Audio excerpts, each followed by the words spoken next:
C'est le 13h de Truth TV. Restez avec nous pour les nouvelles de cette session. Réconciliation nationale au Faso, un groupe de parlementaires se joint à la cause. Constituée de 29 députés, la délégation a été reçue hier en audience par le ministre chargé de la question, Zéphirin Diapré. L'essence de leur rencontre dans quelques instants. 3 points gagnés pour les étalons du Burkina Faso MENA du Niger hier au Grand Stade de Marrakech. L'équipe burkinabé a remporté ce match par 2-0, comptant pour la première journée de la Coupe du Monde Qatar 2022. De nouveau avec vous pour vous partager les nouvelles. Encore une fois, merci pour votre constante fidélité. La question de la réconciliation nationale au cœur des préoccupations des parlementaires burkinabés.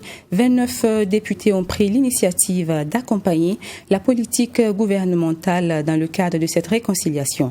La délégation dénommée le Réseau des parlementaires pour la sécurité, la réconciliation nationale et la lutte contre le communautarisme a été reçue hier par le ministre en charge de la réconciliation nationale et de la cohésion sociale, Zéphirin Diapré. Objectif, présenter au ministre son plan d'action sur la question et recueillir ses recommandations pour sa mise en œuvre. Sanata Siré pour le compte-rendu.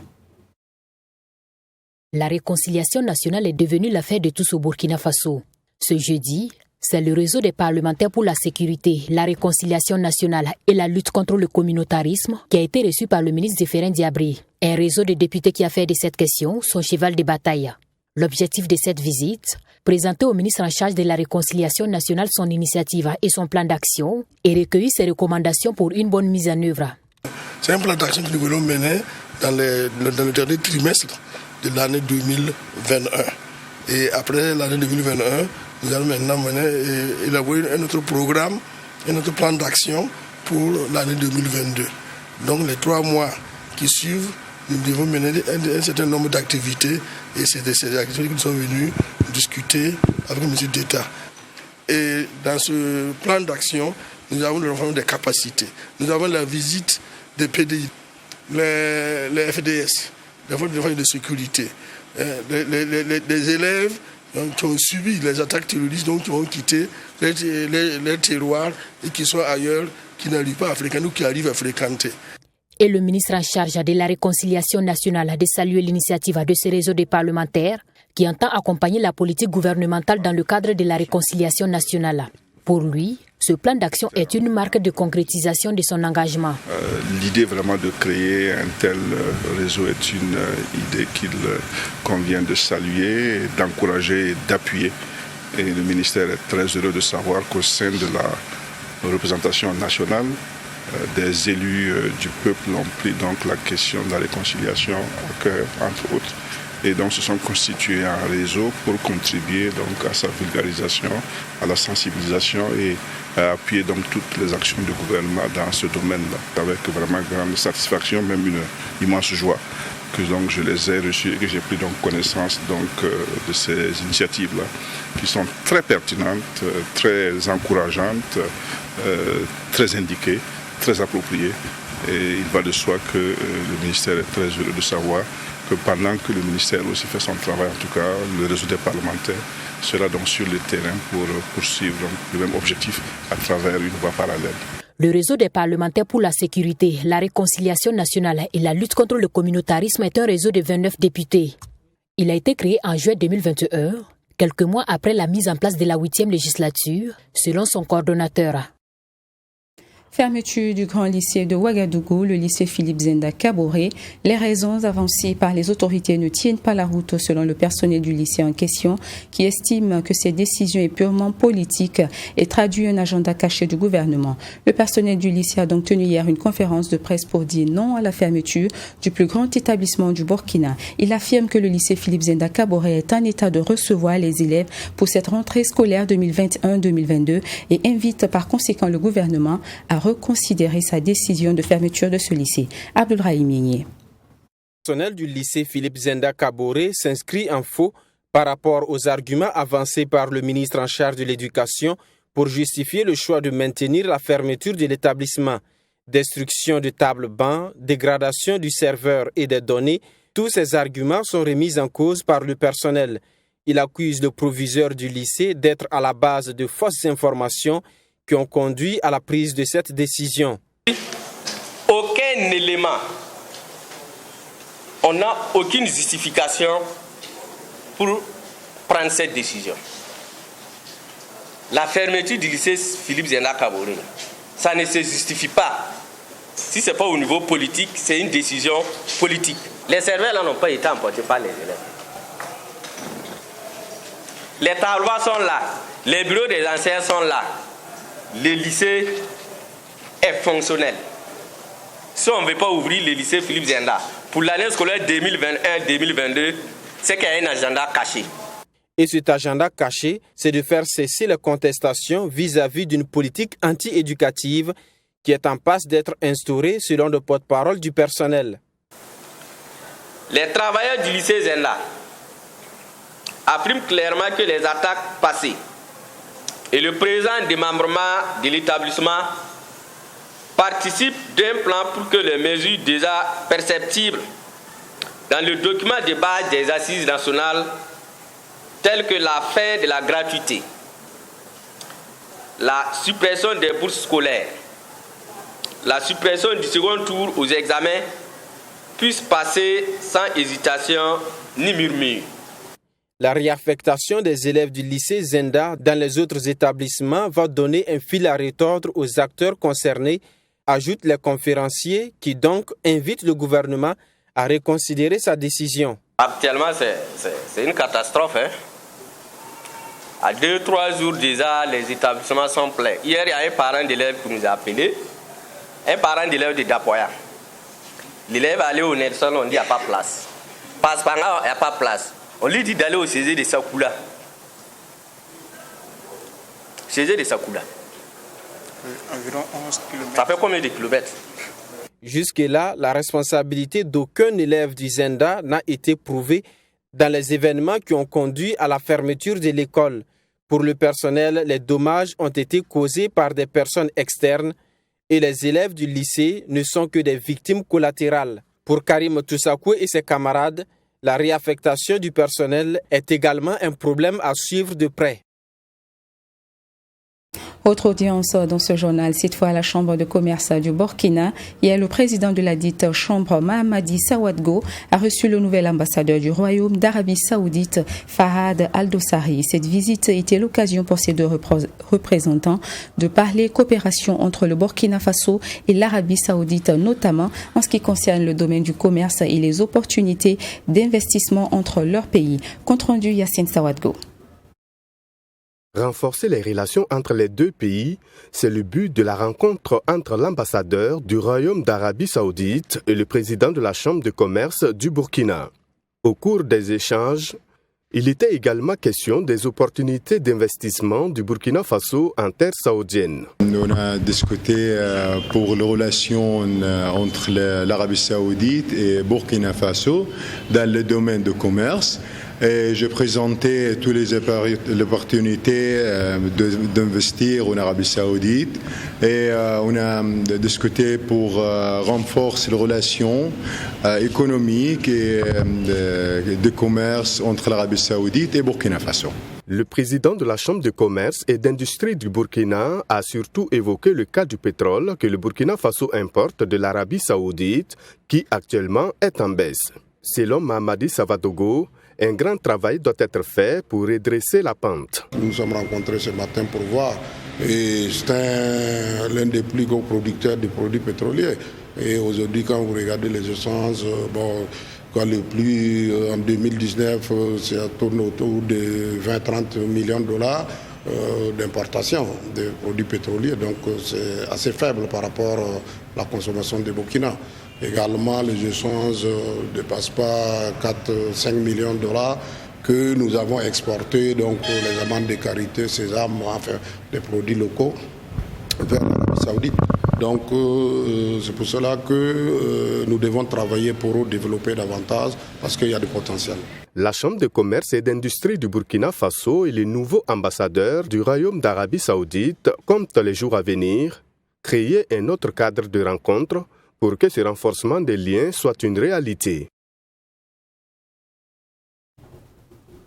Journée solidaire au niveau du FESPACO à Ouagadougou. Le Festival panafricain du cinéma et de la télévision de Ouagadougou a tenu hier une séance de don de sang à son siège en collaboration avec le Centre national de transfusion sanguine. Objectif, témoigner sa compassion aux malades et contribuer à renforcer les capacités opérationnelles du CNTS, surtout en cette période de forte demande de sang. Sanata Kwanda avec la voix de Nelly Tapsoba. À quelques semaines du lancement officiel du Festival panafricain du cinéma et de la télévision de Ouagadougou FESPACO, les premiers responsables marquent leur solidarité à l'endroit des personnes malades à travers cette journée de don de sang. Selon Alex Moussa Sawadogo, directeur général du FESPACO, ce don vise à soulager les personnes qui sont dans le besoin. Vu la situation dans laquelle nous vivons aujourd'hui, il était important qu'un événement comme le FESPACO, avant de démarrer les activités en tant que telles, puisse faire une telle opération pour qu'on puisse penser justement aussi à nos malades qui sont dans les hôpitaux, qui ont vraiment besoin de nous, de penser aussi à ceux aussi qui, à travers le FESPACO, pendant ou après aussi, auront besoin aussi de ce soutien-là. Donc l'important quand même qu'une manifestation culturelle quand même, qui mobilise tant de personnes, puisse penser justement à ces personnes-là. Selon la comédienne Georgette Paré, donner son sang, c'est sauver des vies. Et c'est pour cette raison qu'elle dit s'être prêtée à l'exercice afin de venir en aide aux patients qui sont en manque de ce liquide précieux. Pour elle, ce geste est un acte de redevabilité. La banque de sang est tout le temps en manque et il faut bien que des gens se décident quand même à donner leur sang pour venir en aide aux autres. Voilà, aujourd'hui je donne mon sang pour sauver une vie. Quelqu'un pourrait demain donner également son sang pour sauver ma vie. Donc en donnant son sang, c'est pas forcément on sauve, c'est vrai, une vie, mais c'est aussi quelque part sauver sa propre vie quand on en aura besoin un jour. Pour Awawe Traogo, membre du personnel du FESPACO, le don de sang est un acte salutaire en milieu professionnel car il permet de motiver ceux qui hésitent encore à se lancer. En donnant le sang, vraiment on sauve des vies et ça c'est une bonne initiative quoi. Donc par exemple se lever, aller à l'hôpital, souvent d'autres ne veulent pas faire le déplacement, mais si on vient dans les services comme ça, bon ça nous aide quoi, parce qu'on a souvent il y a d'autres qui ont peur de donner, mais vu que les collègues aussi donnent, toi aussi tu es motivé, tu donnes ton sang. L'appel est donc lancé à la population et aux différentes structures à emboîter le pas afin de combler le manque à gagner et également de soulager les malades qui sont dans le besoin. Les acteurs administratifs et financiers des établissements publics de l'État burkinabé, en compagnie des acteurs de dépenses publiques du ministère chargés de la santé, tiennent depuis hier et ce jusqu'à demain leur première rencontre de l'année 2021 à Manga. Objectif de cette rencontre, faire le bilan du 1er janvier jusqu'au 31 août de l'exécution du budget du ministère de la Santé. Michael Toukré vous donne plus de précisions. Ils sont tous des acteurs de la chaîne de dépenses publiques des structures concentrées et déconcentrées du ministère de la Santé. Réunis pour 48 heures à Manga, ils ont entre autres pour mission, à ce cadre d'échange, d'examiner le budget du ministère de la Santé à la date du 31 août afin de dégager les forces et les faiblesses dans le processus de gestion de la dépense publique au ministère de la Santé. Vous savez très bien que ces acteurs sont la cheville ouvrière de la conception et l'exécution du budget du ministère de la Santé.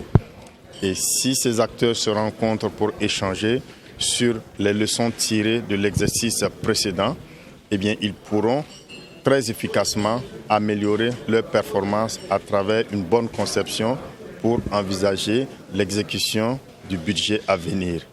Et vous savez très bien que la dépense publique a des règles. Il y a une orthodoxie de la dépense publique qu'il faut respecter et cela est le gage de succès de la mission de chaque acteur de la dépense publique du ministère de la Santé et cela nous permettra d'atteindre nos objectifs escomptés. Le ministre de la Santé l'a rappelé aux participants, dans un contexte marqué par la crise du Covid-19 et sécuritaire, la gestion du budget de l'État, surtout celui de son département, doit être marquée du sceau de la transparence. Un cadre aussi qui permet de maintenir le dialogue entre les acteurs de la chaîne de dépenses publiques afin de partager les bonnes pratiques de gestion des deniers publics. Les sujets qui sont sur la table, c'est de faire le point pour regarder la performance de l'exécution du budget écoulé et envisager un avenir beaucoup plus radieux, puisque vous savez très bien que l'exécution du budget à venir se fait dans un contexte difficile, un contexte qui est un contexte d'insécurité, un contexte de la Covid-19 et la conjugaison de ces deux facteurs ont réduit donc les recettes du Burkina et nous devons être encore plus que jamais rigoureux dans la dépense du centime public. C'est pour cela que cette concertation trouve son intérêt afin que, malgré les ressources limitées, nous puissions, grâce à une gestion saine des ressources publiques, atteindre nos objectifs escomptés.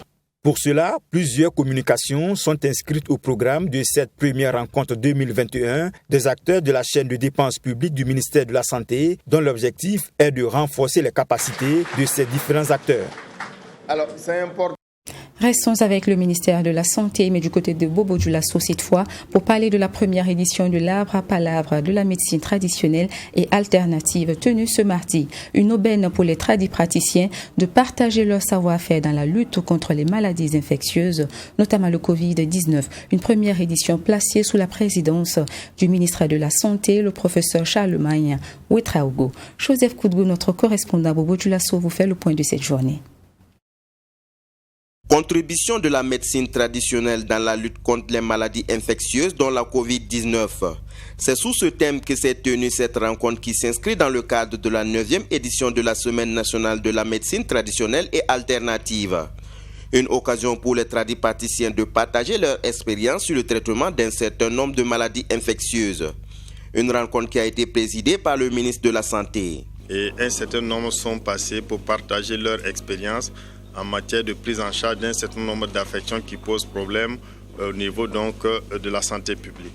Il s'agit de la Covid-19, des maladies diarrhéiques, de la dengue, de la fièvre typhoïde, du paludisme. À travers ces ateliers, nous avons compris leur approche diagnostique et qu'est-ce qu'ils utilisent pour pouvoir faire face à ces différentes pathologies. Bien, cela va renforcer le dispositif d'offre de soins, puisque vous savez très bien que nous avons une réglementation qui permet la collaboration entre ces deux types de médecine. Et aussi, dans nos infrastructures, il est prévu qu'il y ait un bâtiment dédié à la médecine traditionnelle. Cette rencontre se veut également un cadre d'échange de connaissances entre acteurs de la médecine conventionnelle et celle traditionnelle. Ils sont tous venus de toutes les régions. Et les plantes ne sont pas les mêmes. Et donc, les formulations ne sont pas les mêmes. Et donc chacun donne ses recettes à l'autre, même si c'est pour soigner la même maladie, on peut se partager les connaissances. Et nous avons eu beaucoup de séances de ce genre où les tradipraticiens ont donné des recettes pour soigner plusieurs maladies. Cette rencontre avec les tradipraticiens a connu la participation de l'OMS au Burkina Faso qui s'engage à promouvoir la médecine traditionnelle. Vous savez, la maladie actuelle, la Covid-19, offre une opportunité justement à la médecine traditionnelle. Sur la base d'un protocole avec une méthodologie d'approche scientifique, on espère avoir des résultats tangibles. C'est pour dire que nous avons un intérêt particulier pour tout ce qui est médecine traditionnelle. Et si je suis ici, c'est vraiment pour réitérer cet intérêt particulier de l'OMS pour la médecine traditionnelle. Les tradipraticiens ont saisi l'occasion pour poser quelques doléances aux premiers responsables de la santé. Nous avons demandé la création d'un fonds d'appui au ministère de la Santé, le renforcement des capacités en équipement pour booster les productions. Demander la pose de la première pierre du centre régional de soins intégrés de la médecine traditionnelle à Bobo Dioulasso. Un rendez-vous du donner et du recevoir qui a été bien apprécié par les médecins qui ont d'ailleurs émis le souhait que cette activité s'inscrive dans la durée. Restons toujours dans la ville de Sia, mais cette fois pour parler éducation. C'est bientôt la rentrée scolaire pour la plupart des élèves et certains préparent déjà leurs examens de fin d'année. Une centaine d'élèves issus de Ouagadougou et de Bobo Dioulasso assistent à un camp de vacances dans la ville de Bobo Dioulasso afin de renforcer leurs connaissances en mathématiques, en sciences et en technologie. Une activité initiée par le ministère en charge de l'éducation nationale débutée le 30 août et qui se tient jusqu'au 9 septembre. Joseph Koudgou, notre correspondant sur place. Ce camp vacances scientifiques est dédié aux élèves du lycée scientifique de Bobo Dioulasso. Objectif, accroître et renforcer leur aptitude et surtout préparer ces élèves pour de meilleurs résultats au baccalauréat. Une initiative à mettre à l'actif du ministère de l'Éducation nationale. Et donc ceux qui sont là actuellement, c'est ceux qui ont fait donc la seconde et la première en fait, et qui doivent partir en terminale, qui ont déjà fait donc deux années dans les lycées scientifiques. Et donc ici, c'est un camp scientifique qui va... Bon, il y aura des cours, il y aura des manipulations en labo et il y aura des discussions avec des personnes ressources. C'est surtout pour mettre en contact ces élèves-là avec des professionnels, donc des gens qui ont fait leur preuve au niveau du côté scientifique, puisqu'on apprend ça un peu, on voit des choses à l'extérieur, mais quand on a des contacts directs avec ces scientifiques, ça les motive davantage. Et vraiment, c'est des trucs assez spécifiques, mais qui ne sont pas... C'est pas quelque chose qui est nouveau par rapport au programme qui est enseigné en première C. C'est d'abord la volonté donc, du gouvernement maintenant, la volonté politique est affichée. Et dans le programme du chef de l'État, c'est une orientation du système éducatif vers l'enseignement, plus d'enseignement des mathématiques, des sciences et de la technologie. Ce camp scientifique se veut également une promotion des mathématiques, des sciences et de la technologie secondaire. Et cela avec l'appui d'un corps enseignant dévoué pour transmettre le savoir. Au cours de ce camp en mathématiques, nous allons aborder les différents types de démonstrations et puis quelques cours et rappels sur les transformations, tant dans le plan que dans l'espace. Et puis un peu d'arithmétique, nous allons faire en mathématiques.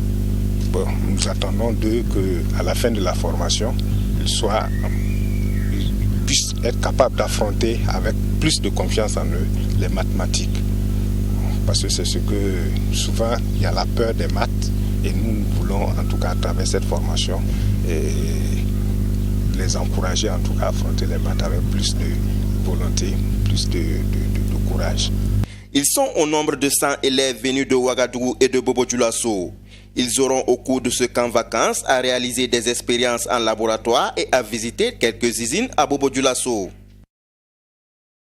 Nous vous l'annoncions en titre, les étalons du Burkina ont battu hier le MENA du Niger sur le score de 2-0. Un match entrant dans le cadre des éliminatoires de la Coupe du monde de football Qatar 2022. Les poulains de Kamou Malo remportent donc 3 points pour cette première confrontation dans le groupe A. Retour sur les temps forts de ce match avec Assami Tiemtoré.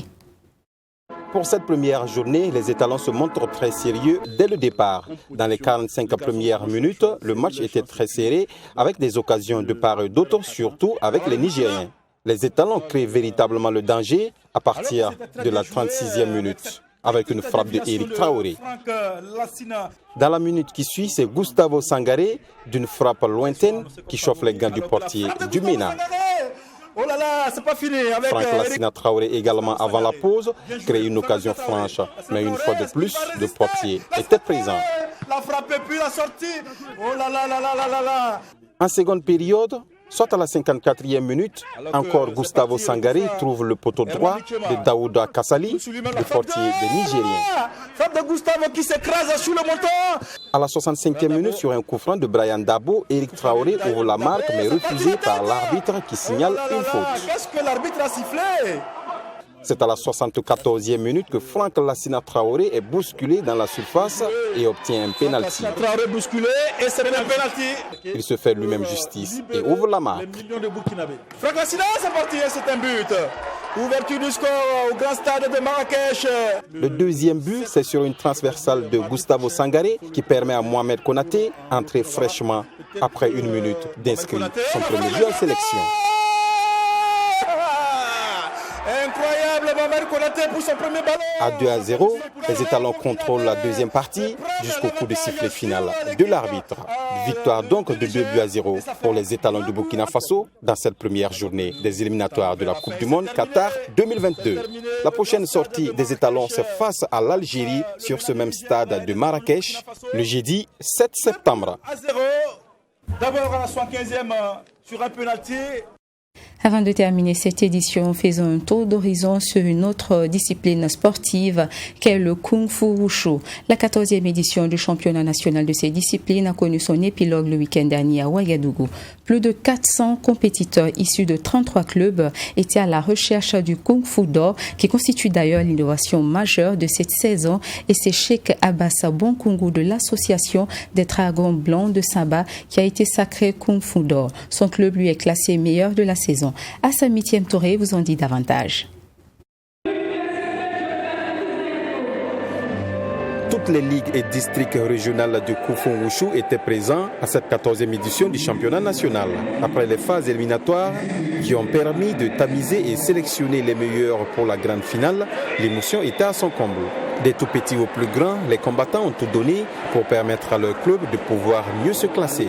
Ainsi, au classement des meilleurs clubs de la compétition, l'association des Dragons de Dafra Kung Fu Wushu prend la première place avec 28 médailles en or, 16 en argent et 12 en bronze. Sagesse Kung Fu Club occupe la deuxième place avec 16 médailles d'or, 19 en argent et 12 en bronze. Un niveau d'ensemble fort appréciable selon le directeur technique national. Pour cette 14e édition du championnat national, nous sommes vraiment plus que satisfaits. Parce que quant à l'effectif d'abord des tout petits, ils sont venus en très grand nombre, et surtout des provinces, filles comme garçons, et ont rivalisé d'ardeur jusqu'à ce jour. Et sur le plan technique, c'est-à-dire les Taolu, officiels comme internationaux.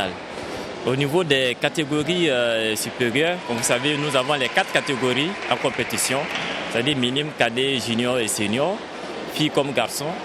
Donc au niveau de ces catégories supérieures, nous sommes vraiment très confiants aujourd'hui si nous avons une occasion d'aller à l'international. La 3e place au classement des meilleurs clubs est occupée par l'association des forces vives de Waïbia avec 16 médailles d'or, 16 en argent également et 18 en bronze. Le Kung Fu d'or, le trophée du meilleur athlète de la compétition, est revenu à Cheikh Abbas Bonkungu. Une édition réussie selon le président de la fédération. Vu le niveau, je pense que vu le niveau et l'engouement, parce qu'il y a eu beaucoup plus d'athlètes, nous avons doublé le nombre d'athlètes par rapport au championnat passé. Et le niveau technique était vraiment très très supérieur. Donc je suis vraiment satisfait. Cette année, bon, c'est ce qu'on a déjà fait que je vous ai dit, mais je pense que nous allons arriver à 6 cette année. Notre ambition est de pouvoir faire 13 ligues, parce qu'on a 13 régions du Burkina Faso. Et notre objectif, c'est de faire des championnats de ligue avant de faire le championnat national. Voilà. Le sport est un facteur de développement et c'est un moyen pour que les jeunes et les populations se maintiennent en bonne santé. Et je pense que cela contribue beaucoup au développement parce que quand on est en bonne santé, on peut mieux servir, on peut mieux se donner à fond pour être utile à son pays. Bon, même si on n'est pas en bonne santé, on peut essayer, mais je pense que quand on est en bonne santé, on peut mieux se donner. Donc c'est important de faire le sport pour être en bonne santé. Donc voilà un peu l'idée qui a prévalu au soutien de cette activité qui est une activité sportive qui encourage les gens à pratiquer les arts martiaux.